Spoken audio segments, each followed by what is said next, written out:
أعزائي المشاهدين، في الابتهالات أيضا كانت المستويات رائعة، والحسم أيضا كان لحضراتكم وللجنة التحكيم. وفي الابتهالات فاز معانا اتنين مش واحد، الاتنين فازوا لأن الاتنين تساووا في النتيجة برأي لجنة التحكيم وبرأي حضراتكم. تعالوا نشوف مين اللي فاز معانا الأول في الابتهالات. الله على مصرنا وحماها، الله على مصرنا وحماها،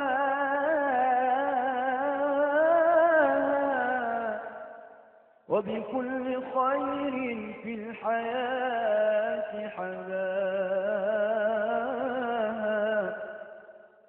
النيل يسري والحدائق حوله، النيل يسري والحدائق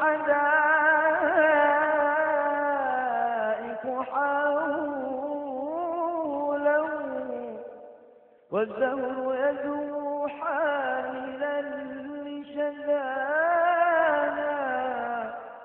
والطير يشدو في الغصون مسبحا، والطير يشدو في الغصون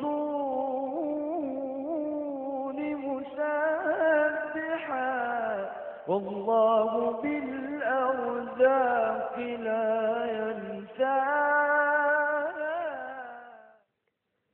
أعزائي المشاهدين، كان هذا هو فضيلة الشيخ مصطفى محمود سلامة من الوراق بالجيزة. ما شاء الله، صوت جميل ورائع وكلمات متميزة. والشيخ مصطفى محمود سلامة عنده 21 سنة، وهو في تانية دراسات إسلامية، وله ظهور على الفضائيات ومشاركات كثيرة ما شاء الله في المناسبات الدينية. وقدوته الشيخ محمد عمران والشيخ نصر الدين طوبار. أعزائي المشاهدين، بيشاركوا في نفس الدرجة وبالفوز بدرع قناة الفتح الفضائية ولقب مبتهل قناة الفتح الفضائية فضيلة الشيخ. تعالوا نشوفه مع بعض. سبحت لله في العش الطيور، ترسل الأنغام عطرا في الزهور، تصنع العش وتسعى في البكور،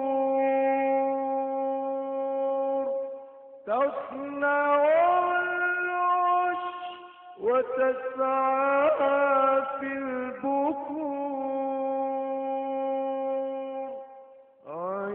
عيشها في رزق من وهي أيضا صنوما، عيشها في رزق من وهي أيضا صنوما، الخالق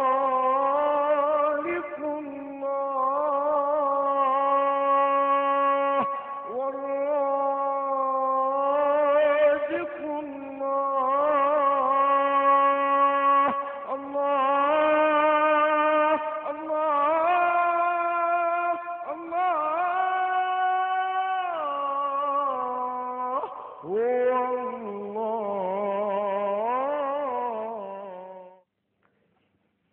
أعزائي المشاهدين، هذا كان فضيلة الشيخ عمرو الصعيدي. الشيخ عمرو الصعيدي هو مبتهل بالإذاعة والتلفزيون المصري. ما شاء الله، يعني هو التحق بالإذاعة والتلفزيون منذ عامين تقريبا، عنده 22 سنة، وهو حاصل على المركز الأول في الإنشاد الديني على مستوى الجمهورية، ومشاركاته عديدة وكثيرة في الفضائيات. فضيلة الشيخ عمرو الصعيدي، ألف مبروك، بنشكرك جزيلا على هذا الأداء، وموفق بإذن الله تعالى.